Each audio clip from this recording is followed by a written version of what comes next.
नमस्कार दोस्तों, मैं अखिलेश मिश्रा आपके अपने एजुकेशनल यूट्यूब चैनल विद्यार्थी तक में स्वागत करता हूं।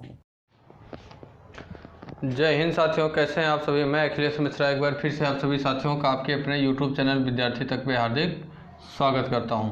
साथियों, ये डेली हम लोग की हिंदी की क्लास हुआ करती है, जिसमें हम लोग UP TET, CTET and super TET के लिए, किसके लिए, UP TET, CTET and super TET के लिए साथियों हम लोग प्रत्येक दिन ये हिंदी की क्लास करते हैं, जिसमें हम लोगों का 90% सिलेबस लगभग समाप्त हो चुका है। हम लोगों का साथियों 90% हिंदी के सिलेबस की अगर बात करें तो हिंदी का सिलेबस हम लोगों का 90% समाप्त हो चुका है। जैसे कि हम आपको बता दें साथियों कि हम लोगों ने हिंदी भाषा का विकास पढ़ा, हिंदी व्याकरण को भी हम लोगों ने पढ़ा, साथ ही साथ शब्द विचार को हम लोगों ने पढ़ा।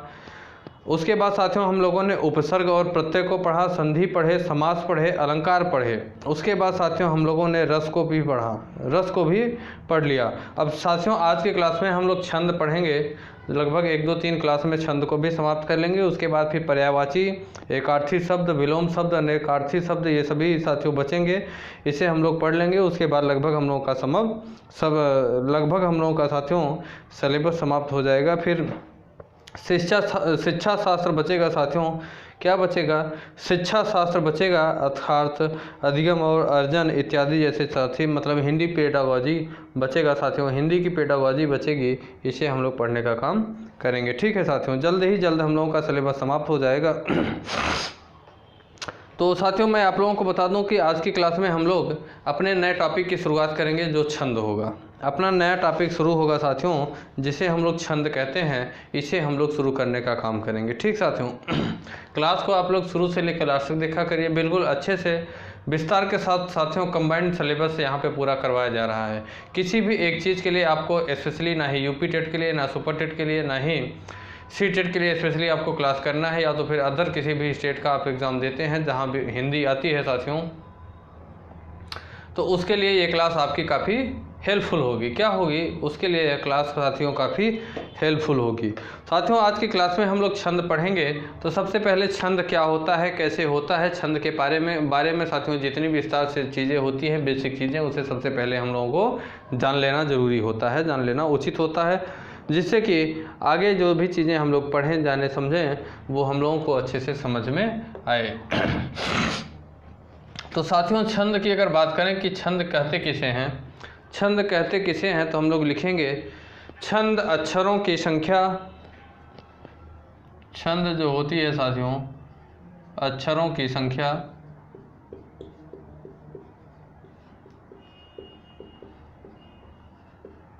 अक्षरों की संख्या, मात्राओं की गणना, मात्राओं की गणना,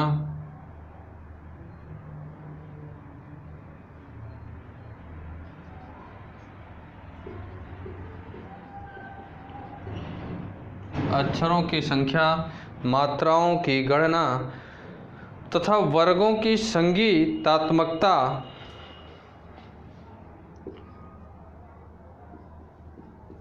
तथा वर्गों की संगीतात्मकता,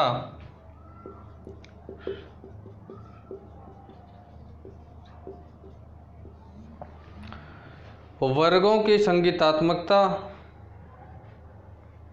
लय और गति की योजना,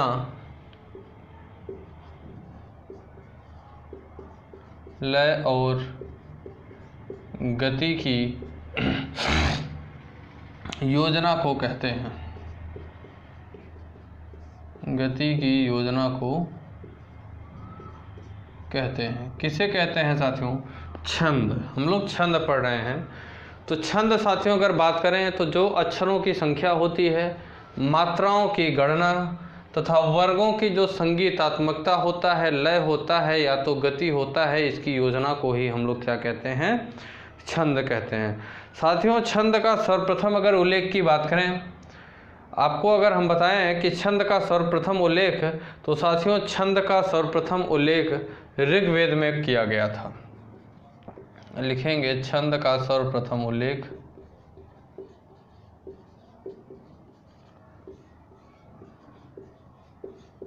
छंद का सर्वप्रथम उल्लेख ऋग्वेद में किया गया था। या ऋग्वेद में मिलता है। छंद का सर्वप्रथम उल्लेख कहाँ मिलता है साथियों? ऋग्वेद में प्राप्त होता है। साथियों इसके आदि आचार्य पिंगल माने जाते हैं। इसके अगर आचार्य की बात करें तो छंद के आदि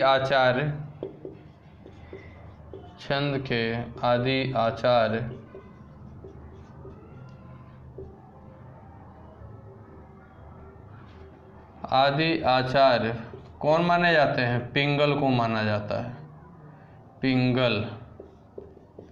पिंगल को माना जाता है।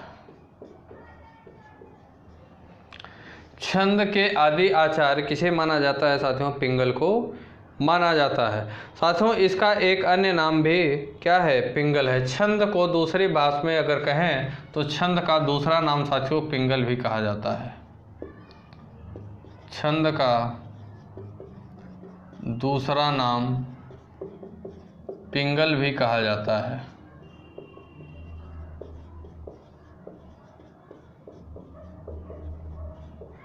छंद का जो दूसरा नाम होता है साथियों वो क्या होता है? छंद का दूसरा नाम पिंगल भी होता है। साथियों लौकिक संस्कृति के छंदों का जन्मदाता अगर बात करें तो वाल्मीकि को माना जाता है। लौकिक संस्कृति के छंदों का जन्मदाता, छंद से संबंधित कुछ जानकारी हम लोग लिख रहे हैं तो लिखेंगे लौकिक संस्कृति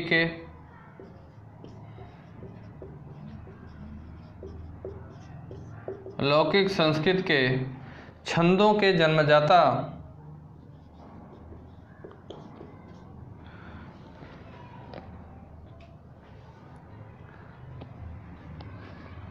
लौकिक संस्कृति के छंदों के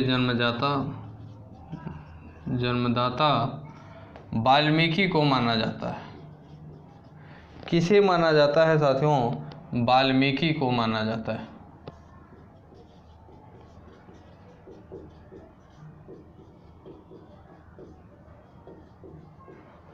साथियों लौकिक संस्कृति के छंदों के जन्मदाता किसे माना जाता है? लौकिक संस्कृति में के छंदों के जन्मदाता, लौकिक संस्कृति में जो छंद है साथियों, कहाँ? लौकिक संस्कृति में जो छंद हैं उसके जन्मदाता किसे माना जाता है? वाल्मीकि को माना जाता है। वाल्मीकि को माना जाता है। और अगर बात करें साथियों तो हिंदी साहित्य में छंद शास्त्र की दृष्टि से प्रथम कृति छंदमाला है। हिंदी साहित्य में अगर बात करें साथियों तो छंद शास्त्र की दृष्टि से हिंदी साहित्य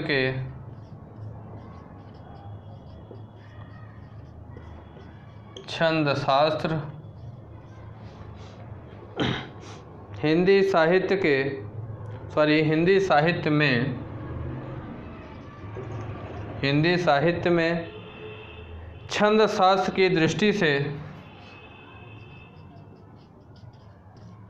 शास्त्र की दृष्टि से हिंदी साहित्य में छंद शास्त्र की अगर दृष्टि से बात करें साथियों तो प्रथम कृति कौन है?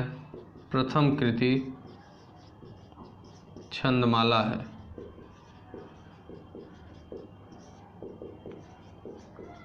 प्रथम कृति छंदमाला है। और अगर इसके अंतर्गत बात करें साथियों तो सबसे पहले हम अगर छंद के परिभाषा की बात करें, किसकी? छंद की साथियों अगर हम परिभाषा की बात करें तो लिखेंगे छंद की परिभाषा। अभी तक छंद से संबंधित जानकारी थी, अब हम लोग परिभाषा जानेंगे इसकी कि छंद क्या होता है। छंद की परिभाषा हम लोग बात करें साथियों तो अक्षरों की संख्या,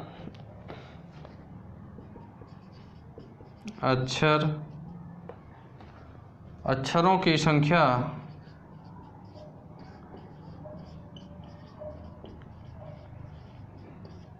या तो क्रम, अक्षरों की संख्या या तो फिर क्या साथियों? क्रम, मात्रा गणना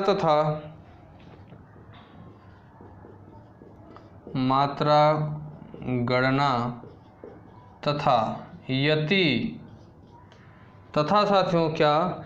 यति गति आदि में संबंध, यति गति आदि में संबंध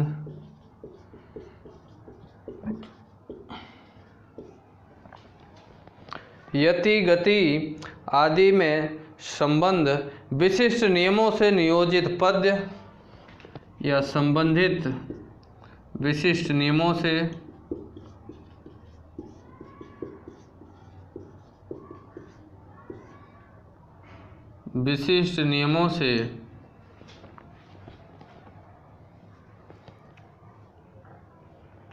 नियोजित पद्य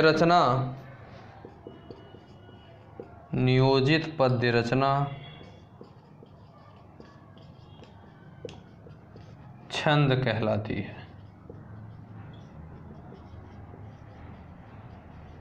छंद कहलाती है। छंद की परिभाषा की अगर बात करें साथियों, तो अक्षरों की संख्या या क्रम, मात्रा या गणना तथा यति या गति आदि में संबंधित विशिष्ट जो नियम होते हैं साथियों, आदि में संबंधित जो विशिष्ट नियम होते हैं, उन विशिष्ट नियमों से जो नियोजित विशिष्ट नियमों से साथियों जो नियोजित पद्य होता है, क्या होता है, नियोजित पद्य जो होता है उस पद्य की रचना क्या कहलाती है, छंद कहलाती है। नियोजित पद्य की रचना छंद कहलाती है। फिर से समझिएगा, अक्षरों की संख्या, क्रम, मात्रा, गणना तथा यति, गति आदि में संबंधित विशिष्ट नियमों से नियोजित पद्य रचना ही क्या कहलाती है, छंद कहलाती है। ठीक साथियों इसमें अगली बात लिखेंगे कि आचार्य रामानंद शुक्ल ने क्या कहा। इसके अनुसार लिखेंगे आचार्य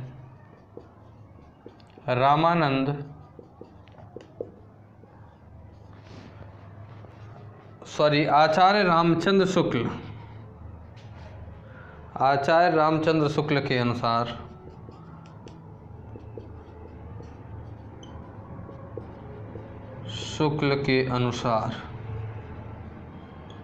आचार्य रामचंद्र शुक्ल के अनुसार अगर हम लोग बात करें साथियों, तो ये कहते हैं कि छोटी छोटी सार्थक ध्वनियों के प्रवाहपूर्ण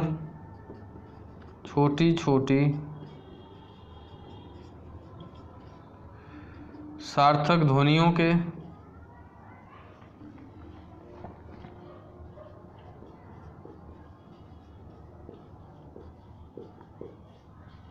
प्रवाहपूर्ण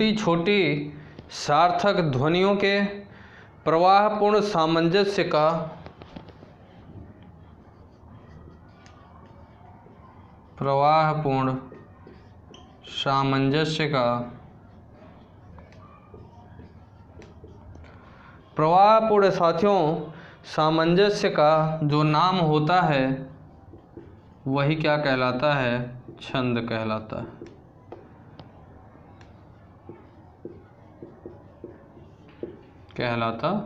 क्या कहते हैं साथियों, आचार्य रामचंद्र शुक्ल जी क्या कहते हैं, ये कहते हैं साथियों, आचार्य रामचंद्र शुक्ल जी कहते हैं कि छोटी छोटी सार्थक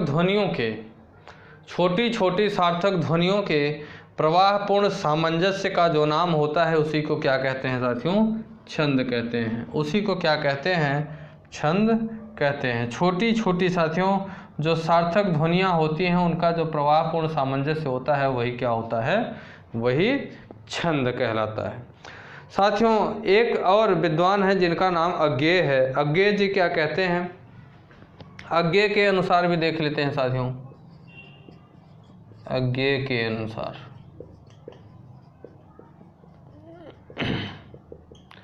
अज्ञेय जी क्या कहते हैं साथियों, ये कहते हैं छंद का अर्थ केवल तुक या बंधी हुई। छंद का अर्थ क्या हुआ, तुक या बंधी हुई साथियों समान स्वर, मात्रा या वर्ण संख्या नहीं है। छंद योजना का नाम है, जहाँ भाषा की गति नियंत्रित है वहाँ छंद होता है। लिखिएगा, छंद का अर्थ केवल तुक या बंधी हुई समान स्वर,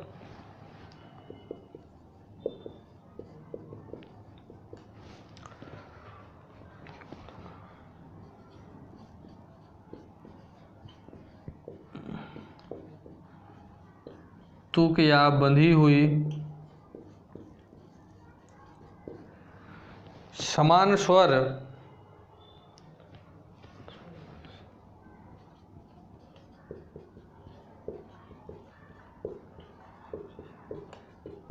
समान स्वर या मात्रा या वर्ण संख्या नहीं है।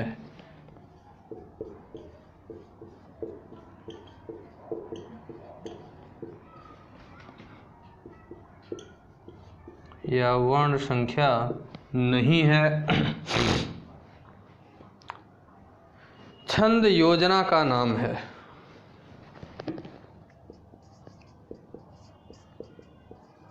छंद योजना का नाम है।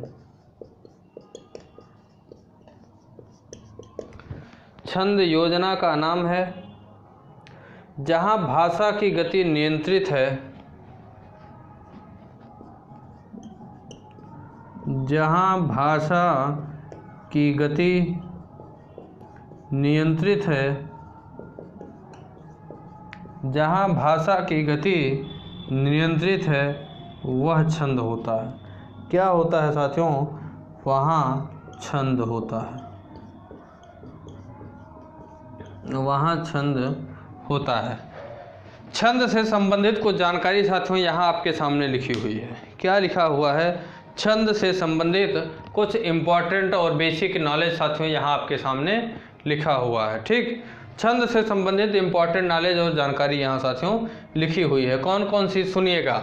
सबसे पहले साथियों हम जानेंगे कि छंद अक्षरों की संख्या, मात्राओं की गणना तथा वर्गों की संगीतात्मक लय और गति, किसके? वर्गों की संगीतात्मक लय और गति की योजना को ही क्या कहते हैं? छंद कहते हैं। फिर से समझिए, छंद अक्षरों की संख्या, मात्राओं की गणना तथा वर्गों की संगीतात्मक लय और गति की योजना को कहते हैं। साथियों अगर छंद की बात करें तो छंद का उल्लेख सर्वप्रथम ऋग्वेद से प्राप्त हुआ है। छंद के अगर सर्वप्रथम उल्लेख की बात करें तो छंद का सर्वप्रथम उल्लेख कहाँ? ऋग्वेद में प्राप्त होता है। छंद का साथियों सर्वप्रथम अगर उल्लेख की बात करें तो कहाँ? ऋग्वेद में छंद का सर्वप्रथम उल्लेख प्राप्त होता है। साथियों छंद के आदि आचार्य जो हैं पिंगल को माना जाता है। छंद के जो आदि आचार्य हैं, छंद का आचार्य अगर बात करें तो छंद का साथियों आदि आचार्य किसे माना जाता है? पिंगल को छंद का आदि आचार्य माना जाता है। साथियों छंद का दूसरा नाम भी क्या कहते हैं? छंद का दूसरा नाम पिंगल होता है। छंद के अगर दूसरे नाम की भी चर्चा करें तो छंद का जो दूसरा नाम होता है वो क्या होता है? पिंगल होता है। आगे बात करें अगर साथियों तो लौकिक संस्कृति के छंदों के जन्मदाता, लौकिक संस्कृति के जो छंद हैं, किसके? लौकिक संस्कृति के जो छंद हैं साथियों उसके जन्मदाता किसे माना जाता है? वाल्मीकि को उसके जन्मदाता। जो लौकिक संस्कृति में छंद पाए जाते हैं साथियों उसके जन्मदाता कौन हैं? उसके जन्मदाता आचार्य वाल्मीकि हैं। कौन है साथियों? उसके जन्मदाता उसके जन्मदाता वाल्मीकि हैं। आगे बात यूँ, हिंदी साहित्य के जो छंद शास्त्र की दृष्टि से अगर बात करें तो प्रथम कृति कौन है? छंदमाला। हिंदी साहित्य की दृष्टि से अगर छंद शास्त्र की बात करें, किसकी? हिंदी साहित्य में अगर छंद शास्त्र की दृष्टि से बात करें तो प्रथम कृति कौन सी है? छंदमाला प्रथम कृति है। ठीक, छंदमाला। आगे साथियों हम छंद की परिभाषा की अगर बात करें, किसकी? छंद की परिभाषा की बात करें तो छंद की परिभाषा जानिए कि अक्षरों की संख्या या क्रम, क्या? अक्षरों की संख्या या क्रम, मात्रा या गणना, क्या? अक्षरों की मात्रा या गणना, या तो यति या गति, यति या तो गति आदि में जो संबंधित विशिष्ट नियम होते हैं, इन सभी से संबंधित किसमें? यति या गति में, मात्रा या गणना में, क्रम या संख्या में साथियों इन सभी से संबंधित जो विशिष्ट नियम होते हैं, इस नियम से जो नियोजित पद्य होता है, इस नियम से जो पद्य बनाया जाता है साथियों इसी को क्या कहते हैं? इसी को छंद कहते हैं। इन सभी नियमों से साथियों जो पद्य नियोजित किया जाता है, बनाया जाता है, इसी को क्या कहते हैं? छंद कहते हैं।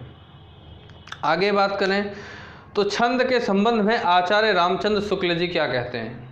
छंद के संबंध में आचार्य रामचंद्र शुक्ल जी क्या कहते हैं, इस पे हम चर्चा करें तो छंद के संबंध में आचार्य रामचंद्र शुक्ल जी कहते हैं साथियों कि छोटी छोटी सार्थक ध्वनियों के प्रवाहपूर्ण सामंजस्य, समझिएगा चीज़ों को, वर्ड को समझिएगा कि छोटी छोटी सार्थक ध्वनियों के प्रवाहपूर्ण सामंजस्य का जो नाम है वही छंद कहलाता है। जो छोटी छोटी ध्वनियाँ होती हैं, छोटी छोटी ध्वनियाँ, वो भी सार्थक ध्वनि, सार्थक ध्वनि का जो प्रवाहपूर्ण सामंजस्य होता है, मतलब एक लय में होना चाहिए। क्या होना चाहिए? एक लय में, एक लय में, यति या गति में साथियों। तो इसी को कहा गया कि छोटी छोटी सार्थक ध्वनियों के प्रवाहपूर्ण सामंजस्य का जो नाम होता है वही क्या होता है? छंद कहलाता है। इसी के संबंध में एक हिंदी के बहुत बड़े विद्वान हैं साथियों, जिनका नाम अज्ञेय है। क्या नाम है? अज्ञेय है। ये साथियों अपना क्या मत देते हैं छंद के संबंध में? ये क्या कहते हैं जानिए। ये कह रहे हैं साथियों कि छंद का अर्थ केवल तुक या बंधी हुई समान स्वर या मात्रा या वर्ण संख्या से नहीं है। ये कहते हैं कि छंद का अर्थ केवल तुक या बंधी हुई जो समान स्वर या मात्रा है, बंधी हुई अर्थात एक लय में जो समान स्वर या मात्रा या वर्ण संख्या नहीं होती, बल्कि छंद योजना का नाम है। छंद योजना का नाम है जहाँ भाषा की गति नियंत्रित है। जहाँ छंद एक योजना का नाम है, जहाँ भाषा की गति नियंत्रित है वहाँ छंद होती है। जहाँ भाषा की गति नियंत्रित है वहीं क्या होती है? छंद होती है। ठीक साथियों, वहीं क्या होती है?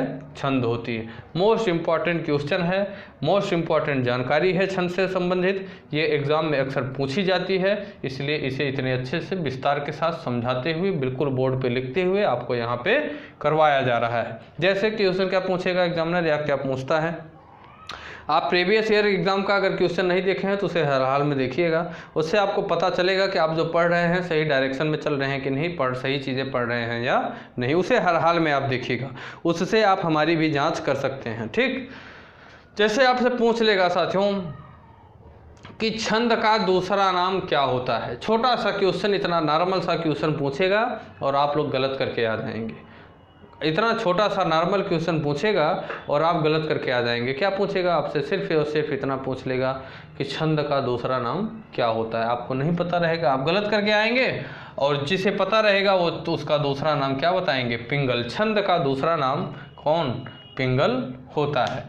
जैसे अगर कह देगा साथियों कि लौकिक संस्कृति के छंदों के जन्मदाता, लौकिक संस्कृति के जो छंद हैं उसके जन्मदाता किसे माना जाता है? उसके जन्मदाता किसे माना जाता है? तो यहाँ साथियों आपको आंसर देना पड़ेगा वाल्मीकि को। मैंने लिखवाया भी, बताया भी कि लौकिक संस्कृति के जो छंद हैं उन छंदों के जन्मदाता वाल्मीकि को माना जाता है। इस तरीके से आपसे क्वेश्चन क्या करेगा? पूछेगा। इस तरीके से आपसे क्वेश्चन जैसे पूछ लिया कि छोटा सा क्वेश्चन है, बात अगर जानकारी है आपको तो कोई इस क्वेश्चन में दम नहीं है, अगर जानकारी नहीं है तो बहुत बड़ा क्वेश्चन हो गया। जैसे पूछ लिया आपसे छोटा सा क्वेश्चन कि छंद का सर्वप्रथम उल्लेख कहाँ मिलता है? छंद का सर्वप्रथम उल्लेख कहाँ मिलता है? ये छोटी सी जानकारी आपसे पूछ लेगा। अब आप अगर पढ़े रहेंगे तो ठीक है, अगर आप नहीं पढ़े रहेंगे तो फिर आपको ये चीज़ें नहीं पता रहेंगी। अगर आप नहीं पढ़े रहेंगे तो ये चीज़ें आपको क्या रहेंगी?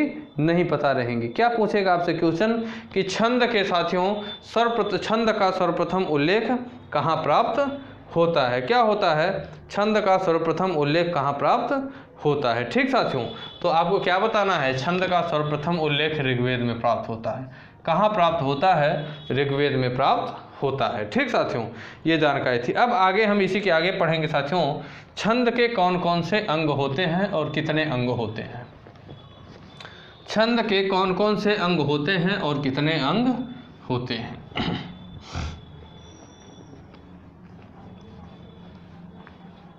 सारी जानकारी आप लोग अपनी नोटबुक में नोट करिए, बहुत ही बेसिक और इम्पोर्टेंट इन्फॉर्मेशन है।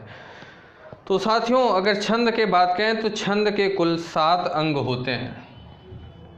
छंद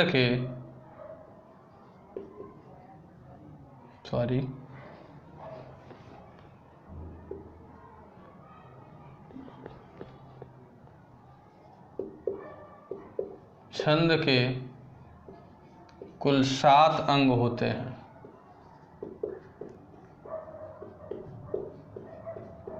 छंद के कुल 7 अंग होते हैं। कौन कौन से होते हैं साथियों? एक होता है चरण, पहला होता है चरण।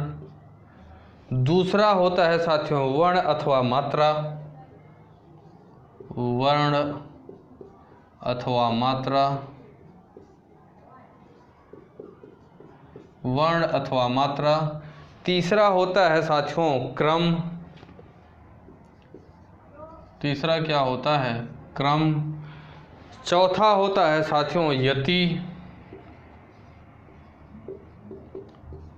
और पांचवा जो होता है साथियों वो क्या होता है? गति।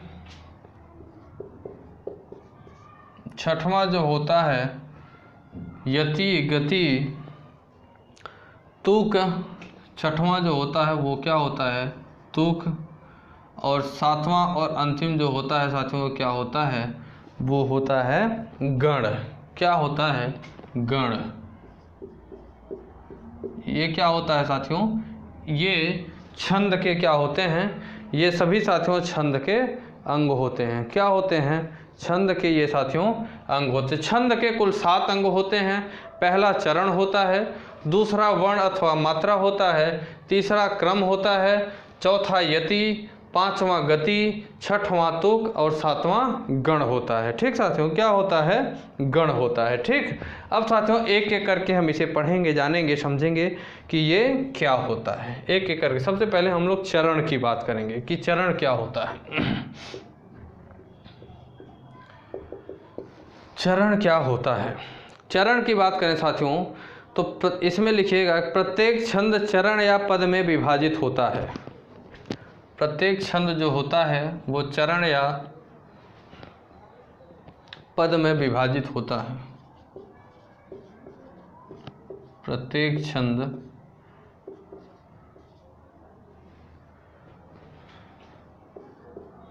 चरण या पद में विभाजित होता है।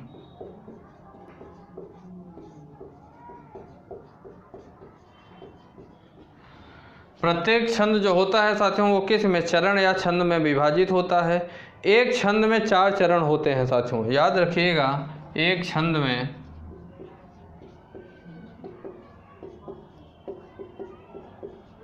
4 चरण होते हैं।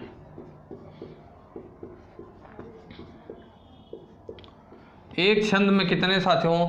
एक छंद में 4 चरण होते हैं। साथियों किसी किसी छंद में 6 चरण भी पाए जाते हैं, यह भी नोट करिए। किसी किसी छंद में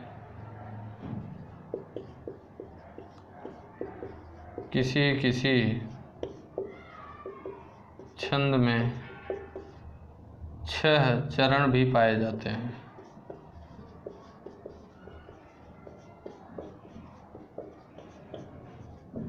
किसी किसी छंद में 6 चरण भी पाए जाते हैं। प्रथम व तृतीय चरण को विषम लिखिएगा। प्रथम और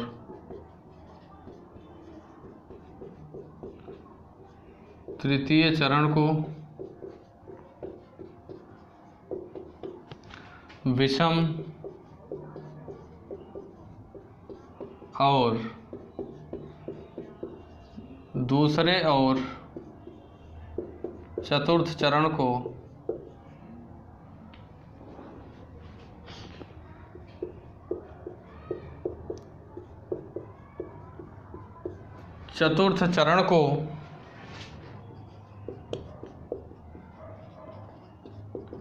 दूसरे और साथियों चतुर्थ चरण को क्या कहते हैं? सम कहते हैं। कुछ छंद ऐसे भी होते हैं साथियों जिनमें चरणों की संख्या 4 होती है।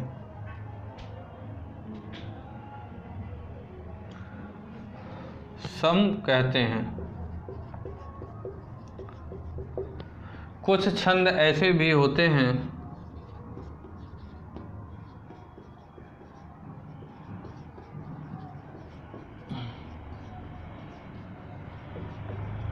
जिनमें चरणों की संख्या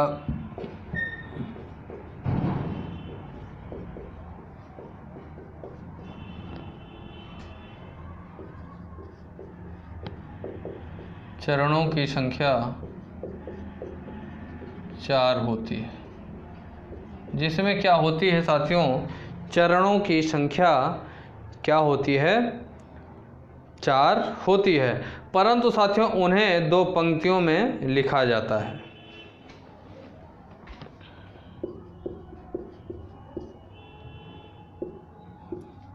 उन्हें दो पंक्तियों में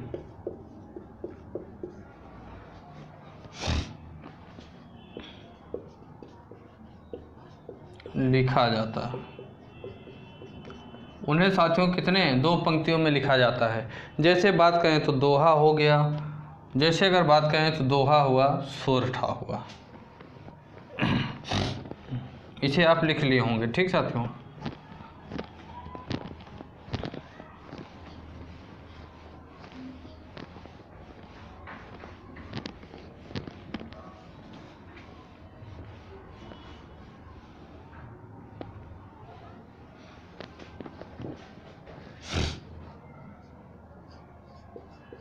जैसे दोहा और सोरठा।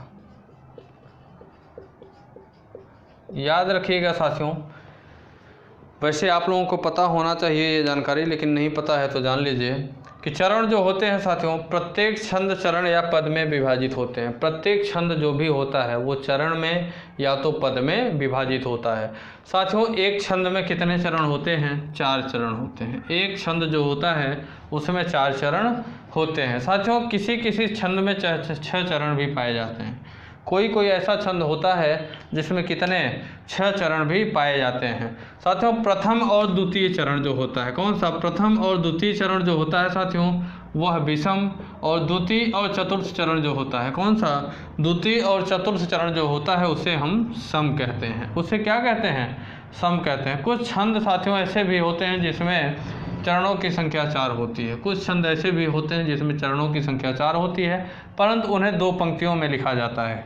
जैसे दोहा हो गया, सोरठा हो गया। जैसे दोहा हुआ साथियों, क्या हुआ? सोरठा हुआ। ठीक साथियों, ये क्या हुआ? चरण कहा जाता है। अब साथियों अगर हम बात करें तो वर्ण अथवा मात्रा की बात करें। किसकी? वर्ण अथवा मात्रा की अगर हम चर्चा करें, दूसरे नंबर पे हम बात करें अगर तो वर्ण अथवा मात्रा की बात करें, तो वर्ण अथवा मात्रा की अगर चर्चा करें साथियों हम लोग, तो मुख से जो निकलने वाली ध्वनि को सूचित करने के लिए, मुख से निकलने वाली ध्वनि को सूचित करने के लिए निश्चित किए गए चिन्ह जो होते हैं वो वर्ण कहलाते हैं। लिखिएगा कि मुंह से निकलने वाली ध्वनि को, मुंह से निकलने वाली ध्वनि को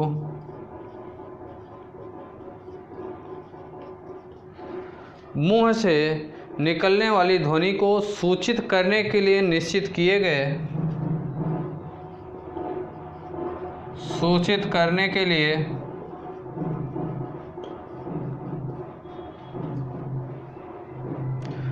निश्चित किए गए चिन्ह, निश्चित किए गए जो चिन्ह होते हैं, निश्चित किए गए चिन्ह क्या होते हैं? वर्ण कहलाते हैं।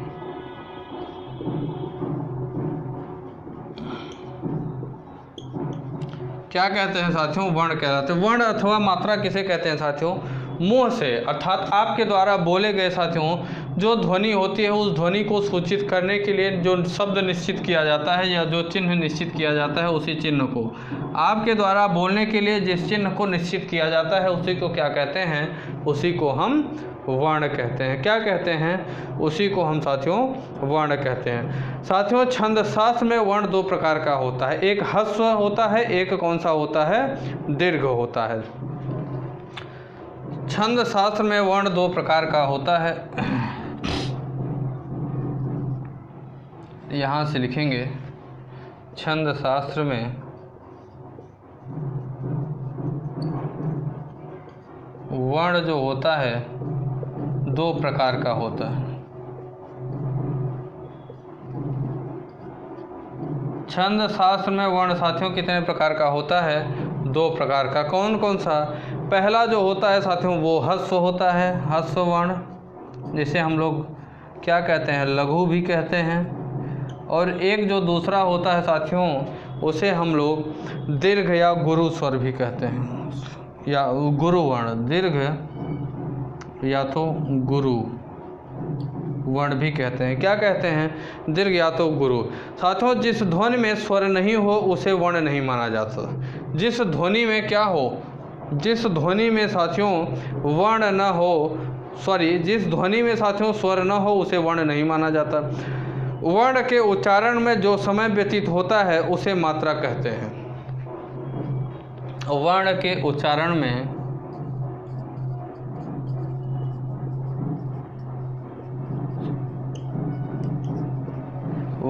उच्चारण में जो समय व्यतीत होता है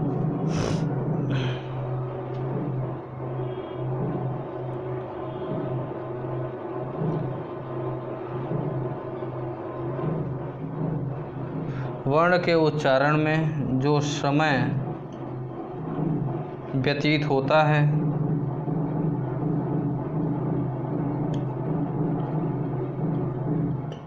उसे मात्रा कहते हैं। बहुत माइनर डिफरेंट है, याद रखिएगा कि मुंह से निकलने वाली ध्वनि सूचित करने के लिए निश्चित किया गया जो चिन्ह होता है साथियों उसी को हम वर्ण कहते हैं। अब मात्रा की बात करें तो वर्ण के उच्चारण में जो समय व्यतीत होता है, वर्ण के उच्चारण में कोई भी चीज़ हम बोल रहे हैं उसके लिए साथियों जो समय लग रहा है, जो समय व्यतीत किया जा रहा है उसी को हम क्या कहते हैं? उसी को हम मात्रा कहते हैं। क्या कहते हैं? उसी को हम मात्रा कहते हैं। साथियों, लघु वर्ण एक मात्रिक होता है। जो यहाँ हम लोग लघु वर्ण पढ़े हैं तो यह साथियों जानिए कि लघु वर्ण क्या होता है? एक मात्रिक होता है। एक मात्रिक होता है। लघु वर्ण कैसा होता है साथियों? लघु वर्ण एक मात्रिक होता है। जैसे अगर बात करें अ, ई, उ, का, की, कु, इस तरीके के, जैसे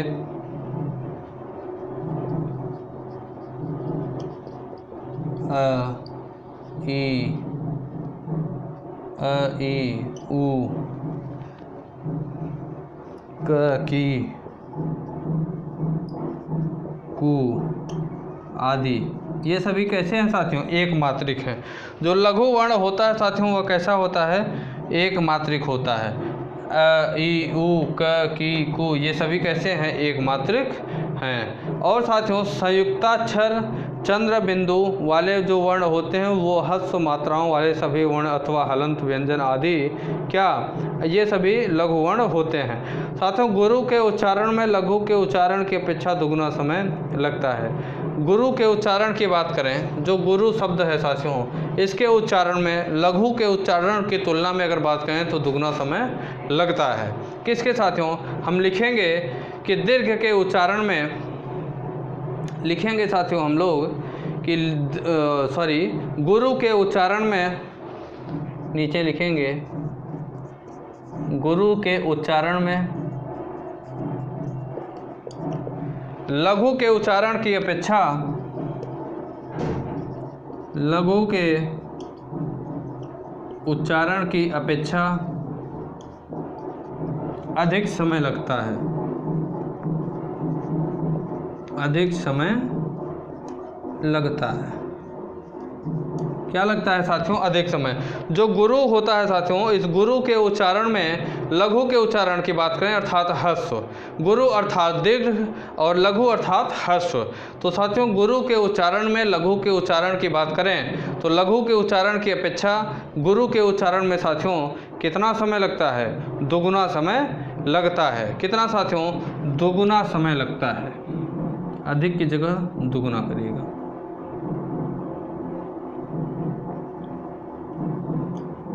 दुगुना समय लगता है। ठीक साथियों। और बात करें साथियों तो लघु की एक मात्रा होती है और गुरु की दो मात्राएं होती है। ये आप जानिएगा कि जो लघु होता है उसकी एक मात्रा होती है, लघु की एक मात्रा, और गुरु की दो मात्रा होती है, और गुरु की दो मात्रा होती है। गुरु की कितनी मात्रा होती है साथियों? 2। लघु की 1 मात्रा और गुरु की कितनी 2 मात्राएं होती हैं। लघु का साथियों संकेत खड़ी रेखा और गुरु का संकेत वक्र रेखा से किया जाता है। फिर से जानिए, जो लघु का संकेत किया जाता है साथियों, लघु का यहाँ मैं लिख दे रहा हूँ, लघु का संकेत खड़ी मात्रा अर्थात ऐसे जो खड़ी पाई होती है साथियों, खड़ी मात्रा होती है। लघु का संकेत खड़ी मात्रा अर्थात ऐसे, और जो साथियों क्या होता है, गुरु का संकेत और गुरु का संकेत वक्र रेखा के माध्यम से किया जाता है। वक्र रेखा अर्थात इस तरीके की जो रेखा होती है, वक्र रेखा का अर्थात इस तरीके की रेखा, वक्र रेखा से किया जाता है। वक्र रेखा से किया जाता है। याद रखिएगा साथियों कि लघु का संकेत खड़ी मात्रा से और गुरु का संकेत खड़ी रेखा से किया जाता है। और साथियों खड़ी रेखा से और गुरु के संकेत की बात करें तो वक्र रेखा से इसका संकेत किया जाता है। कैसी रेखा से? वक्र रेखा से साथियों इसका संकेत किया जाता है। ठीक, ये साथियों हम लोगों ने क्या जाना, वर्ण अथवा मात्रा। मैंने बताया साथियों कि मुंह से निकलने वाली ध्वनि को सूचित करने के लिए जो निश्चित किए गए चिन्ह होते हैं, निश्चित किए गए जो चिन्ह होते हैं उन्हीं को हम लोग वर्ण कहते हैं। साथियों छंद शास्त्र में वर्ण 2 प्रकार के होते हैं।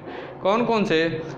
एक होता है ह्रस्व अर्थात लघु वर्ण, दूसरा होता है दीर्घ अर्थात गुरु वर्ण। दीर्घ अर्थात गुरु वर्ण। साथियों वर्ण के उच्चारण में अगर बात करें तो जो समय व्यतीत होता है उसी को मात्रा कहते हैं। वर्ण के साथियों उच्चारण में जो समय व्यतीत होता है उसी को हम क्या कहते हैं? मात्रा कहते हैं। ये जानिए। दूसरी चीज़ आप जानिए साथियों कि लघु वर्ण जो होता है वो कैसा होता है? एक मात्रिक होता है। लघु वर्ण एक मात्रिक होता है। जैसे अगर बात करें अ हो गया, ई हुआ, उ हुआ, क कह दें, की, कु इत्यादि जो वर्ण होते हैं साथियों ये क्या होते हैं? एक मात्रिक होते हैं।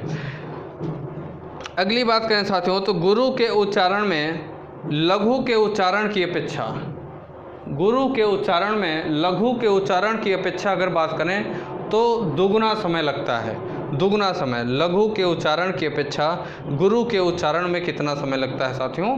दुगुना समय लगता है। आगे मैंने आपको बताया कि लघु की 1 मात्रा और गुरु की 2 मात्रा होती है। लघु की 1 मात्रा होती है और गुरु की कितनी? 2 मात्रा होती है। आगे फिर मैंने बताया कि लघु का संकेत खड़ी रेखा से किया जाता है। लघु का संकेत खड़ी रेखा से किया जाता है। वहीं पे अगर गुरु के संकेत की बात करें तो गुरु का संकेत वक्र रेखा के माध्यम से किया जाता है। ठीक साथियों, ये आज हम लोगों ने छंद के बारे में जाना कि छंद क्या होता है, कैसे होता है। छंद का साथियों मतलब कि छंद का प्रकाशन सर्वप्रथम कहाँ से मिला, छंद का उल्लेख सबसे पहले कहाँ प्राप्त हुआ, ये सारी चीज़ें हम लोगों ने जाना। कौन से विद्वान ने छंद से संबंधित अपना क्या व्यू दिया, अपनी क्या राय थी, ये साथियों इसे भी हम लोगों ने जानने की काम किया आज की क्लास में। ठीक, कल की क्लास में साथियों जो छंद के अंग हम लोग पढ़ रहे हैं, 7 अंग छंद के अंग हम लोगों ने जाना। कौन सा? चरण, वर्ण अथवा मात्रा, क्रम, यति, गति, तुक और गण, जिसमें हम लोगों ने 2 अंग को अच्छे से जाना और पढ़ा। कौन कौन सा? चरण क्या होता है अथवा वर्ण अथवा मात्रा। चरण को जाना हम लोगों ने अच्छे से, उसके बाद वर्ण अथवा मात्रा क्या होती है इसे भी हम लोगों ने अच्छे से जाना। ठीक, अब क्लास को हम यहीं पे ओवर करेंगे, उसके बाद इसी के आगे से कल की क्लास को हम लोग कंटिन्यू करेंगे। ठीक, कल की क्लास में इसी के आगे से हम लोग पढ़ने का काम करेंगे। क्लास साथियों कैसी लगी इसकी प्रतिक्रिया आप लोग कमेंट बॉक्स में कमेंट करके ज़रूर दिया करिए हर हाल में। अगर साथियों आप लोगों का कोई सुझाव भी है तो आप अपने सुझाव को भी हमारे कमेंट बॉक्स में कमेंट करके दे सकते हैं। साथ ही साथ साथियों क्लास अगर अच्छी लगी हो तो क्लास को आप लोग लाइक करना बिल्कुल ना भूलें। उसके साथ आपकी जो भी सोशल मीडिया पैट है, जो भी आप यूज़ करते हैं, चाहे फेसबुक हो, व्हाट्सअप हो, इंस्टाग्राम हो, टेलीग्राम हो, प्रत्येक जगह आप लोग इन सभी क्लासों को साथियों आप लोग शेयर करना बिल्कुल ना भूलें। आपका साथियों लगभग 90% सिलेबस आप लोगों का समाप्त हो चुका है। 10% जो छोटे मोटे टॉपिक बचे हुए हैं वो लगभग 4-6 दिन में करवा दिए जाएंगे। उसके बाद आप लोगों के लिए एक practice session, combined practice session साथियों आप लोगों के लिए लेके आया जाएगा। ठीक साथियों, उसके बाद साथियों अगर आप लोगों का कोई डाउट भी है तो आप हमारे टेलीग्राम चैनल विद्यार्थी तक से जुड़े हैं, वहां आप अपने डाउट को हमसे शेयर करिए। मैं आपके डाउट को किसी अन्य वीडियो के माध्यम से दूर करने की पूरी कोशिश करूंगा। ठीक साथियों, तो और क्लासों को आप लोग शुरू से लेकर लास्ट तक देखा करिए, अपनी प्रॉपर नोट्स प्रिपेयर किया करिए साथियों। अपने हाथ से लिखी हुई नोट्स, चूँकि अपने हाथ से लिखी हुई नोट्स जितनी हेल्पफुल होती है उतनी PDF या तो और भी क्लास नोट जो होते हैं वो उतनी हेल्पफुल हम लोगों के लिए नहीं होती है। ठीक, तो ठीक है, फिर क्लास को ओवर करते हैं। अगर साथियों पिछली क्लास आप लोग नहीं देखे हैं तो उसका लिंक नीचे डिस्क्रिप्शन में दिया हुआ है, वहाँ से आप पिछली क्लासों का लिंक ले सकते हैं और पिछली क्लासों को भी आप देख सकते हैं। पिछली क्लास भी देखना बहुत ही ज़रूरी है, क्योंकि प्रत्येक क्लास जो होती है किसी पिछली क्लासों से हमेशा रिलेट रहती है। ठीक, तो पिछली क्लास को भी आप देखिएगा, उसका लिंक मैं नीचे डिस्क्रिप्शन में दिया हुआ हूँ, वहाँ से आप पिछली क्लासों का लिंक ले सकते हैं। ठीक साथियों, क्लास को ओवर करते हैं। जय हिंद, जय भारत। दोस्तों, अगर आप हमारे YouTube चैनल विद्यार्थी तक पे नए हैं तो लाइक करें, सब्सक्राइब करें और बेल आइकन को दबाना ना भूलें। धन्यवाद।